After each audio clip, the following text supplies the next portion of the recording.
다 우리 옆에 계신 분과 이렇게 한번 인사합시다. 예수 그리스도로 옷 입읍시다. 예수 그리스도로 옷 입읍시다. 옷을 다 입고 계신데 또 무슨 옷을 입으라고 하는지. 그렇죠. 우리 매주 연속해서 우리가 예수님을 구주로 영접하고 또 죄사함을 받고 얻게 되는 이 구원에 관해서 성경이 어떻게 말하고 있는지를 우리는 계속해서 살피고 있습니다. 특별히 이번 주는 이 추석 연휴 한가운데 있는 주일이고해서 뭔가 좀 가슴이 따뜻해지고 또 가정이 화목할 수 있는 그런 좀 재미있는 이런 말씀을 준비할까 한 주간 고민이 많았는데요. 사실상 주변에서 들려오는 소식은 굉장히 이렇게 친척 가운데도 아주 그냥 한참 일할 나임에도 불구하고 갑자기 이렇게 죽음의 소식을 접하고 장례식에도 가게 되고, 또 멀리 있지만 포항에서 한 아파트 지하 주차장에서 이렇게 어이없는 참 황당한 죽음들의 소식을 듣게 될 때, 우리가 어느 때라도 죽음을 준비하는 것, 우리의 영혼 구원과 영생을 준비하는 일은 절대 소홀히 할 수 없는, 참 그래서 다시 한번 옷깃을 여미면서 우리의 영혼에 관한 이 구원의 이야기를 계속해서 전해야겠다는 그런 생각을 하게 되었습니다. 그러므로 이 주일 아침 우리에게 허락된 이 짧은 시간, 어떤 분들에게는 일주일에 이 한 시간 예배가 전부인 분들도 있고 더 많은 예배를 드리는 분도 있겠지만, 이 짧은 시간 우리 더욱 하나님 말씀에 집중하고 하나님께서 우리의 구원을 위해 하신 그 일들, 그런 하나님의 부르심에 마땅한 반응으로서 그 구원에 감사하며 이 땅에 이미 구원받은 성도로 살아가시는 그러한 여러분들 되시기를 주님의 이름으로 축복합니다. 그렇습니다. 하나님은 만세 전에 우리의 구원을 이미 계획하시고 준비하셨습니다. 그리고 2000년 전에 예수 그리스도의 그 십자가 사건으로 이미 우리의 구원을 다 이루셨습니다. 그런데 이제 성령님은요, 우리 각 사람에게 이제 2000년이 지나지 않았습니까? 그 태어난 모든 사람들, 또 앞으로 얼마가 될지 모르지만 태어난 모든 사람들에게 성령님은 다 각자 구원을 그렇게 적용하십니다. 그런데 우리가 배우고 있는 이 각 사람의 구원이 적용되는 이 구원의 다양한 측면들, 소명, 중생, 회심, 칭의, 우리 이런 것들을 얘기하고 있는데, 이것은요 절대 구원의 조건이 아니라 이미 구원이 시작된 사람들에게 요구되어지는, 이것을 통해서 우리가 이걸 이루어낸다고 구원을 받는 것이 아니라 구원을 받았다면 이 과정들이 우리 안에 있다는 것입니다. 그렇게 우리 기독교의 구원은요, 죽어서 천국 가는 것이 아닙니다. 죽어서 천국 가기 이전에 이미 이 땅에서 구원받은 성도인지를 드러내면서 살게 되는 것입니다. 그래서 우리가 이 복음을 듣고 부르심을 깨닫는 순간 그 사람은 구원을 받은 줄 믿습니다. 우리는 구원을 받은 사람들이에요. 그런데 성경은요, 거기서 멈추지 않고 그 부르심에 효과적인 부르심이 있다고 그렇게 말씀해 주시죠. 즉 가짜로 혹은 가라지처럼 그렇게 부름받은 것이 아니라 그 마음에 진정한 효과적인 부르심이 있고, 또 그 부르심 받은 자에게 알지 못하는 사이에 거듭나게 하는 역사가 일어났음을 말씀해 주십니다. 자기가 노력한 것도 아닌데 그 부르신 자들 안에 일어나는 거듭남, 그리고 그 거듭남이 일어난 사람들에게 의식적인 반응이 있는 것이 바로 회심이라는 것입니다. 믿음과 회개가 일어나는 회심. 그래서 회심은요, 단순히 종교를 개종하거나 우리의 삶의 태도를 교회에 나왔으니까 약간 바꾸는 그 정도가 아니라 완전히 새롭게 되는 전 인격적인 이 변화라는 것을 우리는 이미 들었습니다.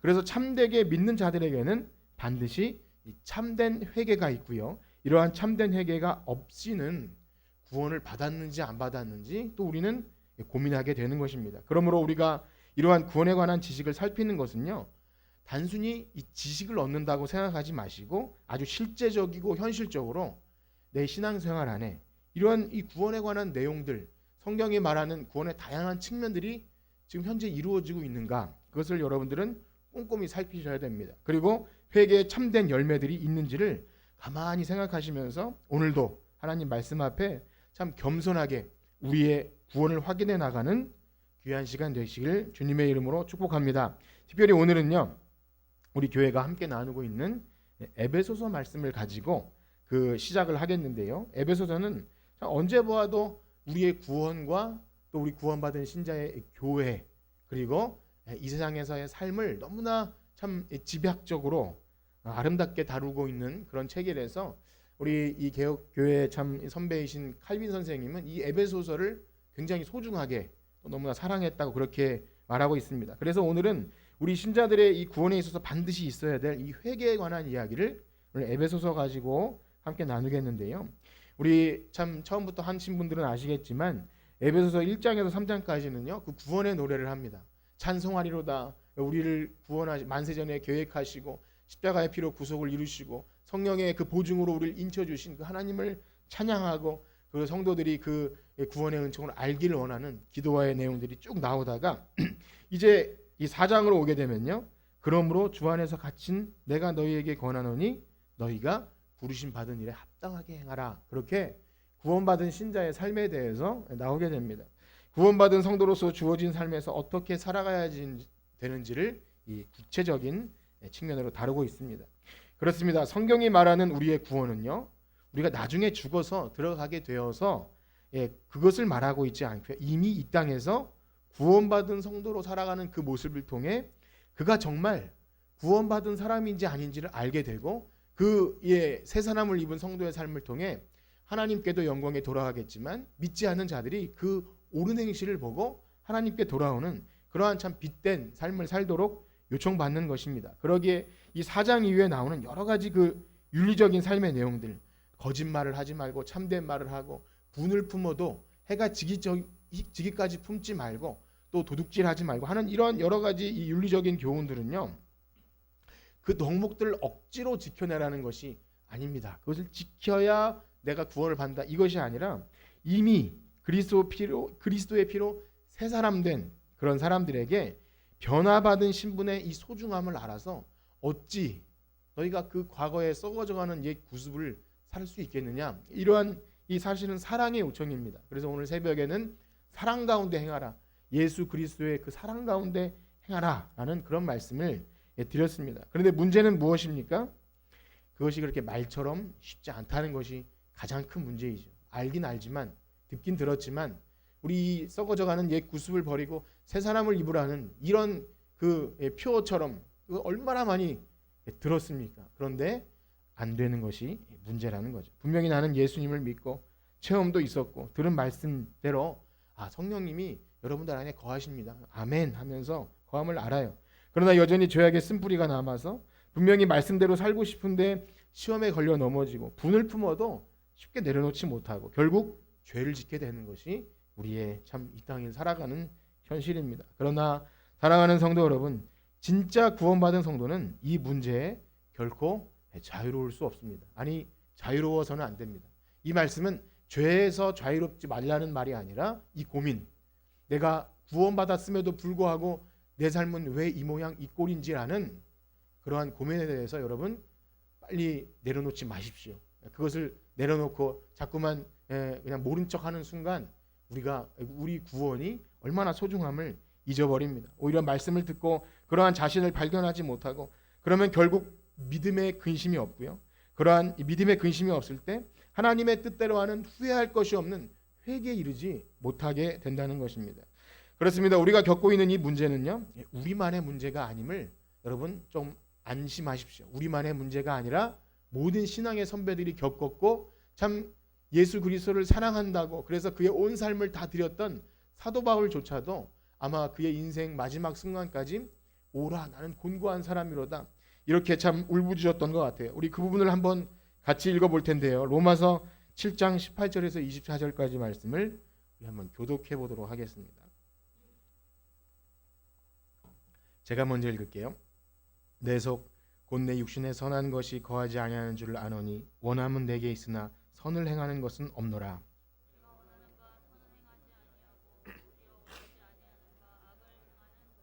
만일 내가 원하지 아니하는 그것을 하면 이를 행하는 자는 내가 아니요 내 속에 거하는 죄니라.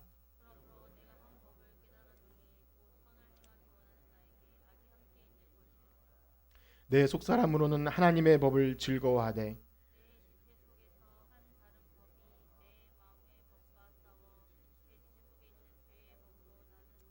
함께 읽겠습니다.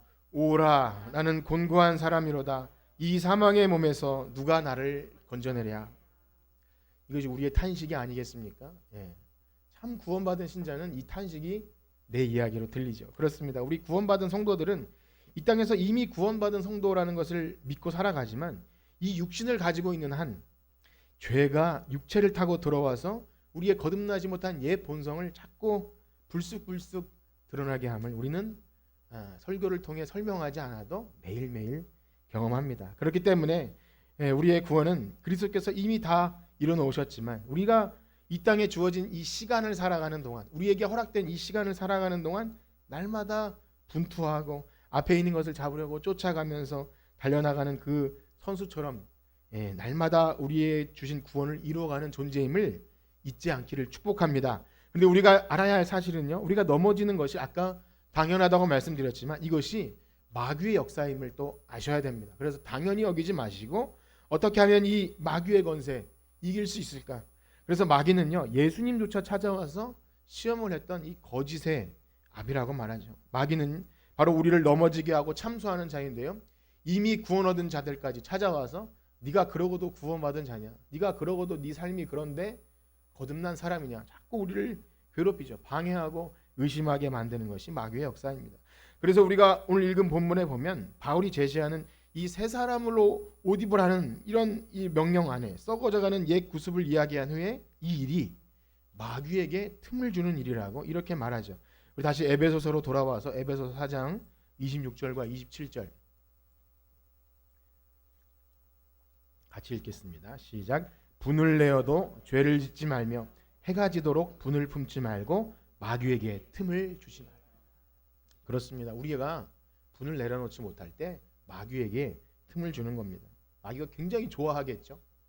그래서 우리가 이렇게 성경을 통하여 복음 이야기를 듣다 보면 하나님이 행하신 그 영광스럽고 놀라운 좋은 이야기, 그것만 계속 듣고 우리의 구원은 절대 취소될 수 없습니다. 빨리 이 부분으로 넘어갔으면 좋겠지만 성경 어디를 보아도 자꾸 드러내고 우리가 보기를 원하고 알기를 원하는 그것이 뭐냐면 우리의 과거의 비참한 상태, 너희는 본질상 진노에 하나님의 심판을 받을 수 없는 그 상태를 자꾸만 보여주세요. 그래서 에베소서 말씀을 보아도 1장에서 그 하나님의 놀라운 그 구원의 은총을 노래한 이후에 얼마 가지 않아서 2장에 딱 들어가면 어떤 내용이 나옵니까?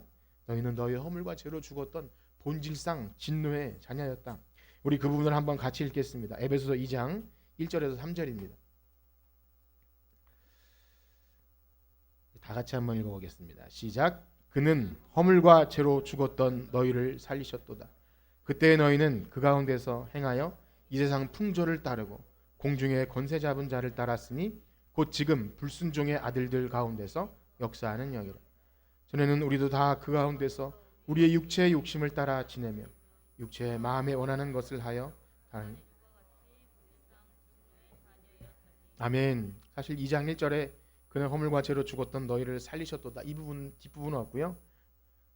너희는 허물과 죄로 죽었던 상태였다. 여기까지만 나온다고 합니다. 그렇습니다. 구원받은 이 성도라면 듣기 좋고 교회 나와서 기분 좋은, 참 여러분들은 복 받으셨고요, 천국 가실 것입니다 라는 그런 좋은 얘기만 해주면 좋겠는데 왜 우리의 처참한 본질을 그렇게 드러내주고 있습니까? 왜 하나님은 우리의 모난 성격과 때로는 나의 상처와 약한 부분들을 집요하게 후벼 파서 그 분쟁이 일어나게 하고 나의 연약함을 통해 좌절하게 만드는지 참 안타까울 수밖에 없죠. 그러나 감사하게도 여러분, 이러한 일을 우리가 겪을 때마다 참 구원받은 성도는 무엇을 느낍니까?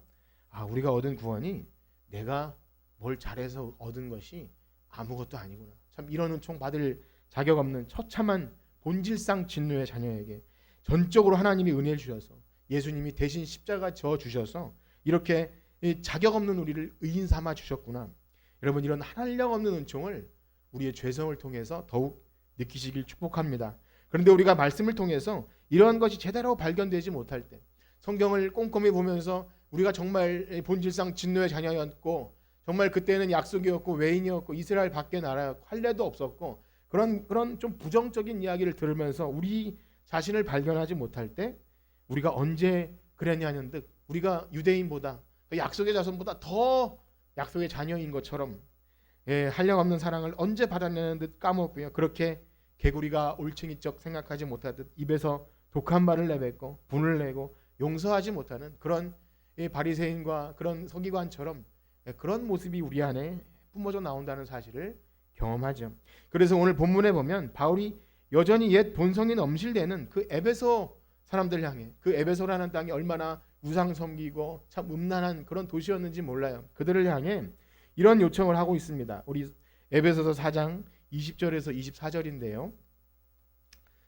우리 첫 절은 우리 남자 성도님들이 읽고 두 번째는 여성분들이 읽고 그렇게 한번 해보겠습니다. 4장 20절은 우리 남자 성도님들부터 한번 시작합니다. 시작.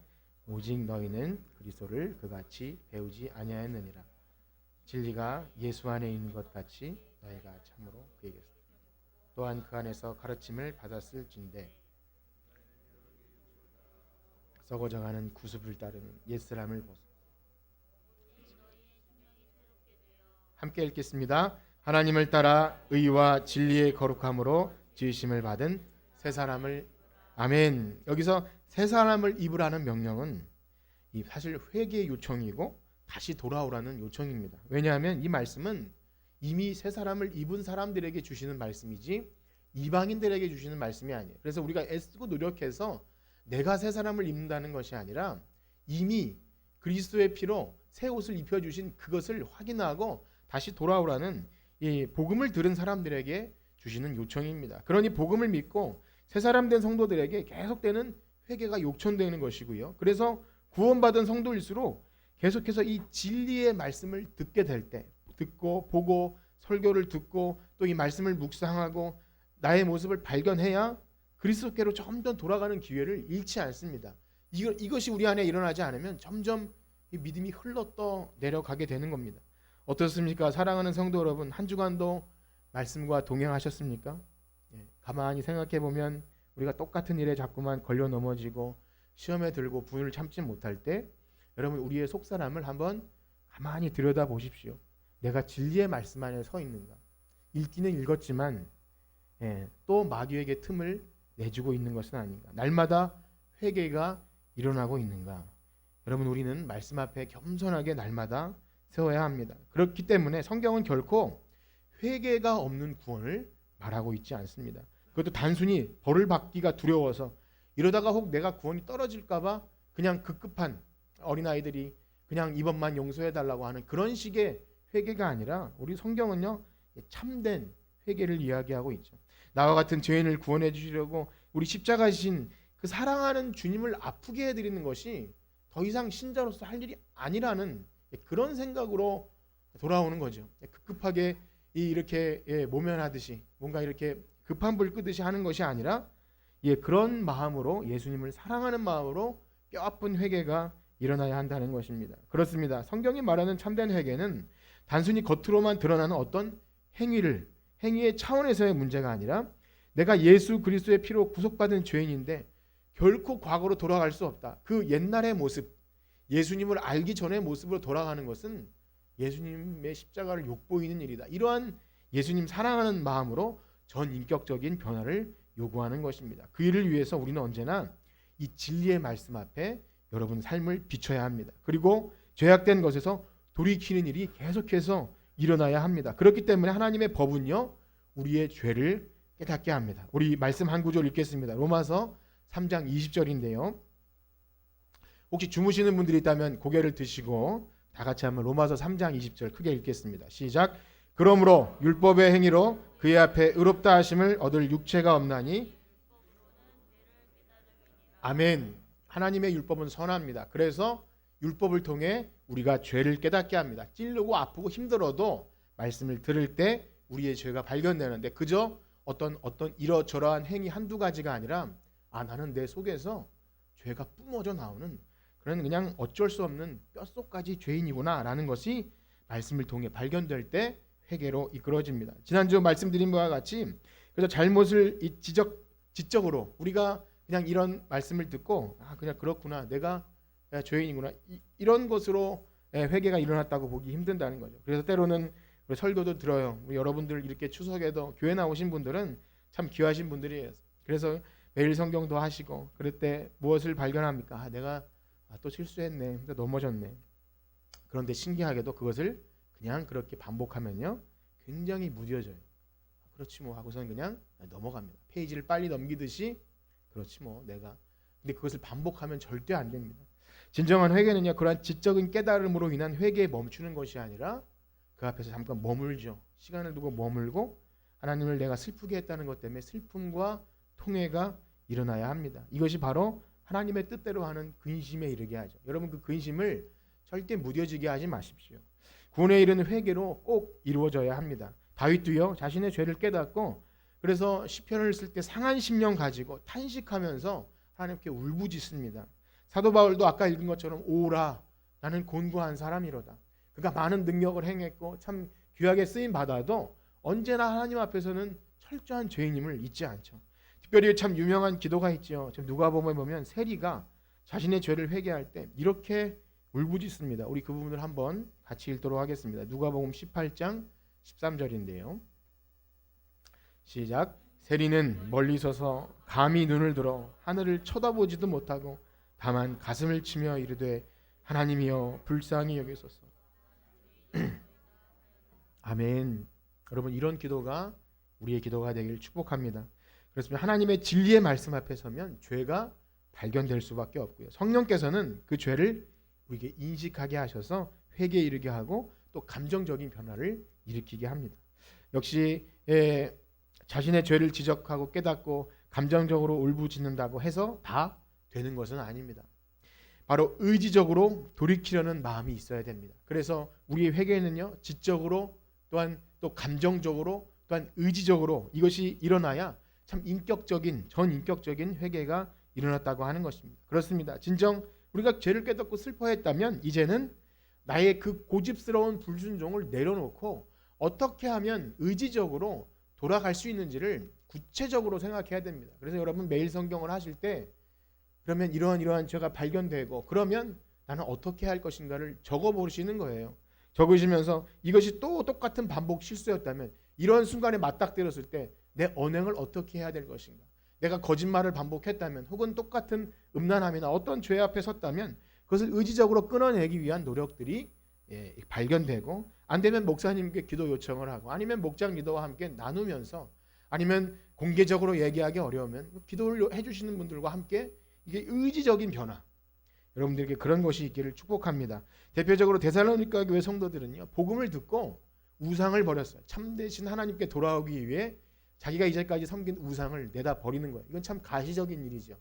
그래서 우리도 그런 경험들을 하게 되죠. 뭐 신주단지 집에 있던 뭐 제사상 뭐 이런 것들을 버려버리는 일로 또 집에 어떤 그 불교나 이런 관련된 것들을 버리는 일로 그렇게 시작하기도 합니다. 물론 오늘날 집에 여러분들의 뭐 신주단지가 있거나 뭐 우상과 하나님을 동시에 섬기는 그런 보여지는 일은 아마 이제 거의 없을 거라는 그런 생각이 됩니다. 그러니 오늘날에는 눈에 보이는 우상이 아니라 무엇을 버려야 합니까? 우리가 믿기 전에 또 우리가 거듭나기 전에 있었던 우리의 삶에 묻어나는 그런 것들 내가 이것은 예수님을 믿어도 결코 포기할 수 없다는 그런 것들 그런 내려놓지 못하는 고집과 이런 것들과 절연하기 위한 의지적인 결단이 있어야 한다는 겁니다. 그러므로 진정한 구원에 이르는 회개는 이처럼 지성과 감정과 우리의 의지가 모두 하나 된 인격적인 변화를 요구하는 것입니다. 그렇게 전인격적인 변화를 경험하는 회개가 나오면 이에 따라 자연스럽게 나오는 것이 바로 이 회개에 합당한 열매인데요. 그래서 예수님도 이 회개의 복음을 선포하면서 회개에 합당한 열매를 맺으라 합니다. 그러니 이 말씀은 그저 단순하게 제가 이제 잘 믿겠습니다 혹은 내가 이제 몇 가지를 끊겠습니다 라는 정도가 아니라 그러면 우리는 어떻게 할 것인가 의지적인 결단을 요구하고 또 열매를 요구하는데 특별히 오늘은요 그 회개에 합당한 열매로서 이 성경이 말하고 있는 우리가 진정한 참된 그 회심을 경험한 이후에 우리가 어떻게 시각이 달라지는가 그 세 부분을 좀 말씀드리고자 합니다. 첫째는요 이 죄에 대한 우리의 태도의 변화가 일어납니다. 죄를 바라보는 눈, 우리가 죄를 어떻게 다루고 있는지. 전에는요 죄에 대해서 민감하지 못했던 사람도 성령의 역사로 이 전인격적인 회개를 경험할 때 이 죄가 굉장히 싫고 부끄러워집니다. 이 죄를 대하는 태도가 달라져요. 왜냐하면 이젠 우린 죄에 죽었고 의에 산 사람으로 여기기 때문입니다. 우리 로마서 말씀을 한번 읽어볼까요? 로마서 6장 20절에서 22절입니다. 로마서 6장 20절에서 22절 다 같이 한번 읽겠습니다. 시작. 너희가 죄의 종이 되었을 때에는 의에 대하여 자유로웠느니라. 너희가 그때 무슨 열매를 얻었느냐? 이제는 너희가 그 일을 부끄러워하나니 이는 그 마지막이 사망임이라. 그러나 이제는 너희가 죄로부터 해방되고 하나님께 종이 되어 거룩함에 이르는 열매를 맺으셨으니 그 마지막은 영생. 아멘. 여러분, 죄의 문제를 어떻게 다루시나요? 그냥 모르는 척 하시나요? 아니면 반복되는 실수를 그냥 방치하진 않으십니까? 아니면 막연하게 두려운 대상으로 그냥 문을 걸어 잠그고 여긴 넘어지지 말아야지, 그렇게 그냥 살얼음 걷듯이 그렇게 다루십니까? 그러나 전인격적인 회개를 경험하면 그 회개가 일어난 신자에게는 이제 누가 내 죄를 지적하지 않아도 단순히 사람들이 내 죄를 알아보지만 않으면 될 정도가 아니라 이 죄악이 하나님 앞에서 발견되는 것이구나. 그렇게 죄의 문제를 완전히 시각을 변하게 될 때 죄를 싫어하게 되어 있습니다. 죄를 싫어하고 하나님이 이것을 싫어하시는구나. 그래서 죄에 대한 인식이 변하게 될 때 이제는 아무도 보지 않는 곳에서 또 아무도 내 마음을 들여다볼 수 없을지라도 하나님과 나 사이의 관계가 깨어지지 않기 위해서, 겉으로는 그럴싸할지 몰라요. 그래도 사람들은 내가 이런 생각과 이런 마음 가질지 몰라도 우리는 성령이 함께 하시면 불편합니다. 하나님과의 관계가 소목해지고 기도할 동력을 잃어버려요. 여러분 가운데 그러한 죄에 대한 새로운 시각의 변화가 있기를 축복합니다. 두 번째는요, 자기 자신에 대한 새로운 태도와 변화가 일어납니다. 나를 바라보는 눈이죠. 이미 읽은 로마서 7장의 바울의 고백처럼 우리 자신에게는 선한 것이 없음을 솔직하게 자백하게 돼요. 나는 선한 것이 나올 것이 없구나. 이것을 우리가 몰랐을 때는 사람들 사이에서 그냥 인정받는 겉모습, 그것을 유지하는 이 위선적인 태도를 취할 가능성이 너무나 높죠. 그래서 그 평판에 따라서 나 자신을 보게 됩니다. 참 신앙심이 좋으시네요. 혹은 참 신실하시네요. 이런 것으로 될 때 어떻게 됩니까? 율법주의로 빠질 수밖에 없고 자신을 그 틀 안에 가두고 힘겹게 신앙생활을 할 수도 있고 또 다른 사람을 그 틀로 정죄하게 되기도 한다는 신앙생활이 굉장히 참 너무나 치명적인 장애 요소가 생기는 것입니다. 그러나 자기 자신에게 결코 선한 것이 없다는 것을 알게 될 때 나는 죄로 말미암아 죽어 마땅한 죄인이구나, 이런 하나님의 진노를 받을 수밖에 없는 죄인이구나를 고백하게 될 때 어떻게 됩니까? 참된 이 회개 안에 자신에 대한 그 시각의 변화가 일어날 때 말씀하신 대로 내 옛 자아는 예수 그리스도의 십자가와 함께 죽었고 이제는 예수님의 부활과 함께 자신의 정욕과 탐심을 십자가에 못 박고 의에 대해 산 자로 여기게 됩니다. 그리고 유명한 갈라디아 5장 24절 말씀을 다 같이 한번 읽어보겠습니다. 갈라디아 5장 24절 시작. 그리스도 예수의 사람들은 육체와 함께 그 정욕과 탐심을, 아멘, 이것을 자꾸만 생각해야 돼요. 난 그리스도에서의 사람인데 왜 정욕과 탐심을 십자가에 못 박았는데 왜 이것이 드러날까? 무엇이라고 합니까? 죄에 대해서 죽은 자요 의에 대해서 산 자로 여길지어다. 계속 이 요청이 있는 것입니다. 그것은 아닌데 그렇게 자꾸 세뇌를 시키라는 말이 아니라 이미 그렇게 됐는데 회개하고 자꾸 그 모습을 찾으라고 하는 것이죠. 세 번째로 하나님에 대한 새로운 태도 변화가 일어납니다. 그렇습니다. 전 인격적인 회개가 일어나서 이제 죄에 대한 우리의 죄에 대해를 다루는 태도가 바뀌고 나 자신이 어떤 건지를 바뀌게 될 때 이 하나님에 대한 태도가, 새로운 태도가 바뀝니다. 회개를 경험하기 전에 인간은요, 하나님이 어디 있느냐며 하나님을 멸시하죠. 그래서 시편 14편 1절에 보면 어리석은 자는 그 마음에 이르기를 하나님이 없다 말합니다. 그런데요, 하나님을 믿는다고 하면서도, 하나님이 계시다고 하면서도 실제로 현실 속에서 하나님이 없는 자처럼 우리가 하진 않았습니까? 우리가 혈기냄과 우리가 말하는 언행 심사와 여러 가지 모습 속에서 우리 마음속이라는 변화 속에서 실제로 하나님이 나를 보고 계시다는 그 생각이 없다면 여기 시편 말씀처럼 어리석은 자는 그 마음에 이르기를 하나님이 없다 하는 것과 별반 다르지 않다는 겁니다. 그러나 참된 회개가 일어난 자는 이제 하나님 앞에 서게 됩니다. 그 거룩하신 하나님 앞에 나는 설 수 없는 죄인임을 철저하게 발견합니다. 그렇게 하나님의 심판은 불공평하게 여겼고 불의하게 여겼고 율법을 지키면서도 하나님은 너무 가혹합니다 했던 그 마음이 복 있는 사람이 되어서 하나님의 율법은 선하고 그 법 안에 사는 것이 즐겁고 기쁜 일입니다. 이렇게 하나님을 찬양하게 되죠. 그렇게 하나님에 대한 태도가 변할 때 결국 죄인은요, 그 베푸시는 자비와 긍휼이 아니면 살 수 없다는 그런 소망함을 갖고 자꾸만 하나님께 가까이 갑니다. 하나님과 멀어지지 않아요. 진짜 자신이 어떤 죄인임을 발견하고 하나님의 크심을 알면 알수록 우리 죄인은 하나님께 가까이 가게 되는 것입니다. 그런 하나님의 태도가 변하는 것, 그것은요 절대 우리에게 필요한 것입니다. 어떠하십니까? 이러한 참된 회개를 통한 죄를 바라보는 태도, 또 나 자신을 바라보는 태도, 또 하나님을 바라보는 그 시각의 변화 여러분들에게 있으십니까? 그런 은혜가 있기를 축복합니다.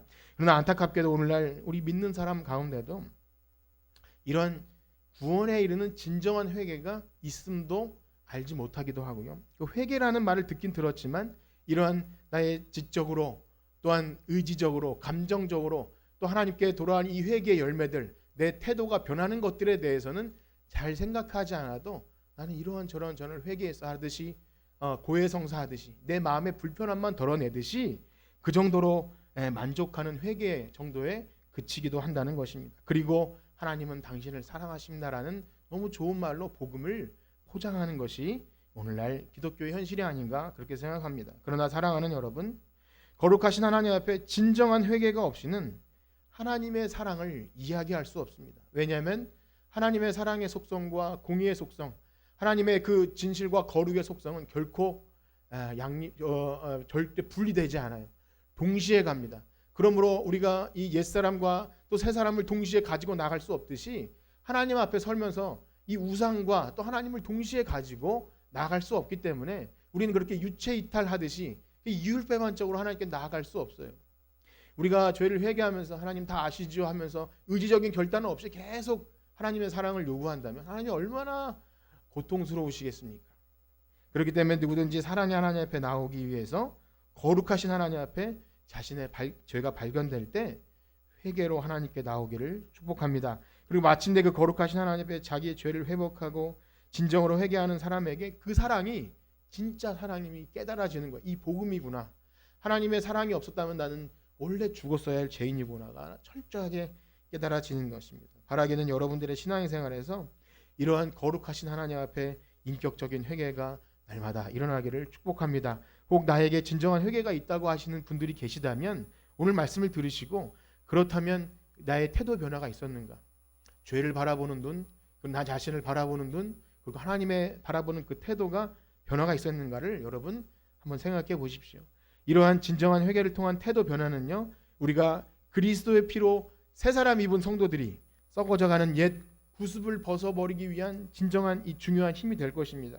그렇습니다. 자꾸만 똑같은 죄의 유혹에 넘어지고 실수가 꼭 반복되지는 않으십니까? 그러면서 못한다고 자포자기하고 그렇지는 않으십니까? 여러분, 우리가 함께 하시는 그 성령님의 능력을 의지해서 이제는 우리의 육신이 불의의 병기로 들여지는 것이 아니라 하나님의 의의 도구로, 그렇게 선한 도구로 사용되는 우리가 되기를 축복합니다. 우리는 그 일을 위해서요, 언제나 하나님의 말씀을 가까이 해야 됩니다. 그 말씀에 민감하게 반응함이 있는지를 자꾸 들여다 보셔야 됩니다. 왜냐하면 하나님의 말씀만이 우리를 가르치시고 우리를 생명의 길로 인도하시기 때문입니다. 히브리서 4장 12절에 보시면 제가 한번 읽어드리겠습니다. 하나님의 말씀은 살아있고 활력이 있어 좌우에 날선 어떤 검보다 예리하여 혼과 영과 및 관절과 골수를 찔러 쪼개기까지 하여 그 마음의 생각과 뜻을 판단하시나니. 하나님의 말씀만 우리를 비추시는 하나님의 능력인 줄 믿습니다. 그러므로 여러분들의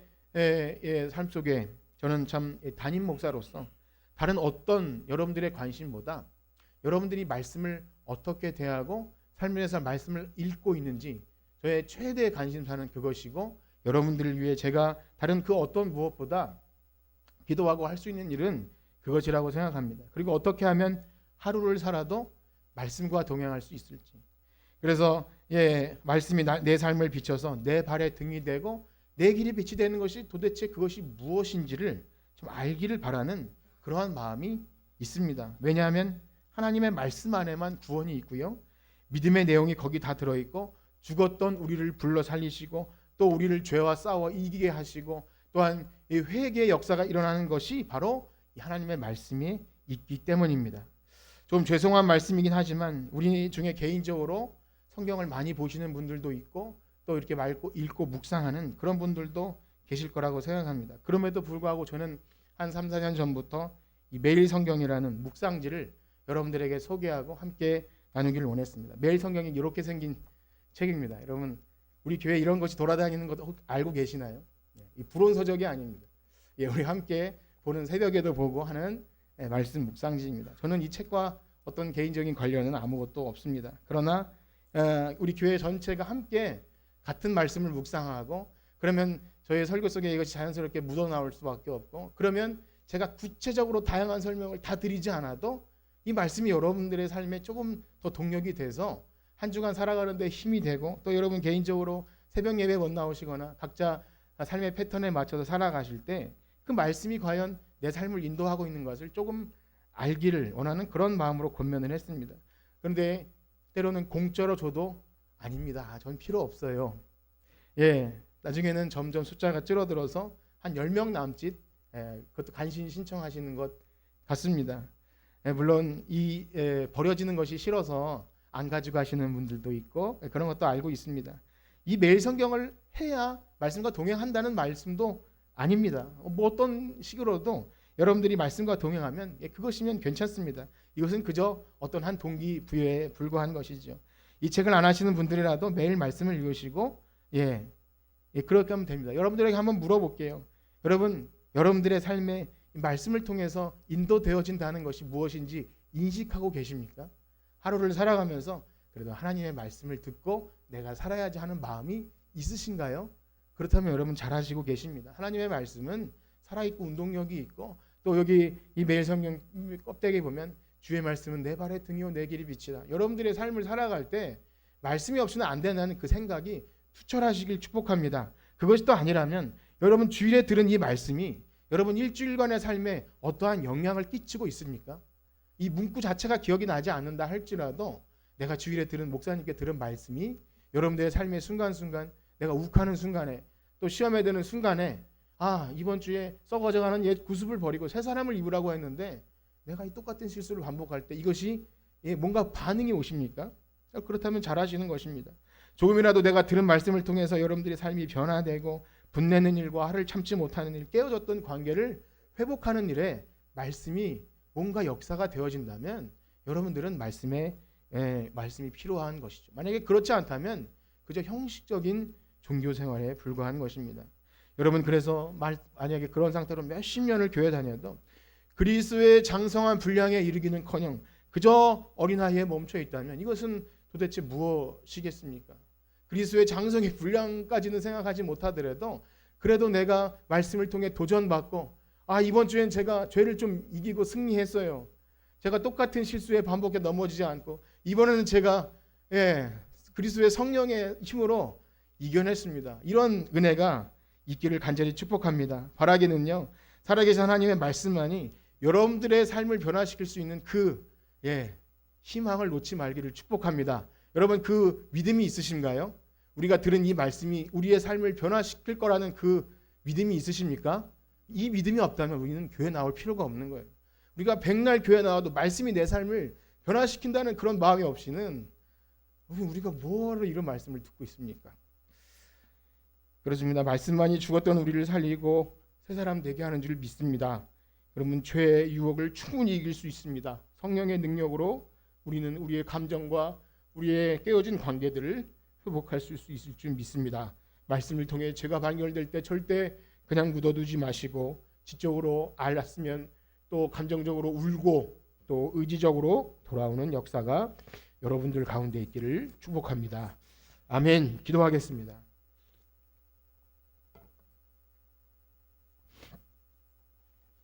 하나님 아버지 감사합니다. 죽었던 우리를 불러 살리시고 우리가 원치도 않았는데 새 사람 되게 하시고 주님의 피로 거룩한 새 옷을 입혀주시니 감사합니다. 전에는 몰랐지만 이제는 알았으니 하나님 이제 더 이상 죄의 종으로 살지 않게 도와주시옵소서. 진정한 회개로 말미암아 과거의 구습을 벗어버리고 하나님의 말씀으로 의와 진리로 새 사람을 입으며 날마다 하나님 앞에 거룩한 성도로 살게 도와주시옵소서. 우리가 간구하는 것보다 더욱 크게 이루실 하나님을 찬양하며 예수님의 이름으로 기도드립니다. 아멘. 우리 이 시간에